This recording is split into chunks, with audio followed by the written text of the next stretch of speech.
In today's video, I'm going to show you exactly how to convert specific data to text format in Smartsheet. This is especially useful if your numbers are being auto-formatted, dates are changing automatically, or certain entries aren't behaving the way you expect. By switching a column to text format, you can keep your data exactly as you enter it, without Smartsheet modifying it behind the scenes.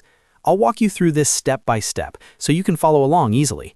And if you find this helpful, make sure to like the video and subscribe to the channel for more simple and practical Smartsheet tutorials. Let's get started. First, open Smartsheet and navigate to the sheet where your data is stored. In this example, we're working inside a sheet called Stock, but the steps are exactly the same no matter what your sheet is called. Once your sheet is open in Grid View, locate the column that contains the data you want to convert to text format. This is important because in Smartsheet, formatting is controlled at the column level, not individual cells. Next, move your cursor to the column header of the specific column you want to change. The column header is the top cell that displays the column name.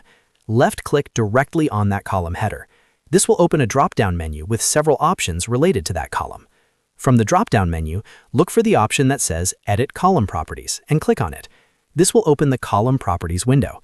Inside this window, you'll see the current column type, along with other configuration options, such as validation settings and formatting. Now, this is the key step. In the Column Properties panel, find the Column Type section. Click on the drop-down menu that shows the current type. You'll see several options such as text number, date, drop-down list, checkbox, and more. To convert your data to text format, select Text Number.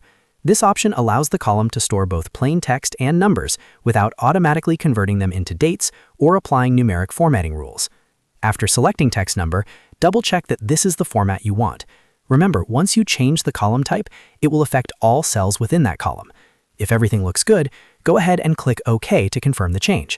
As soon as you click OK, your column will now be set to text number format. This means any existing data will now be treated as text, and future entries won't be automatically reformatted by Smartsheet. This is especially helpful for things like product codes, IDs, leading zero numbers, formatted account numbers, or any data that needs to stay exactly as entered. And that's it. That's how you convert specific data to text format in Smartsheet quickly and correctly. It only takes a few clicks once you know where to look, and it can save you a lot of frustration when dealing with auto-formatting issues. If this video helped you, make sure to hit the like button and subscribe to the channel for more Smartsheet tips, tricks, and step-by-step tutorials. Thanks for watching, and I'll see you in the next video.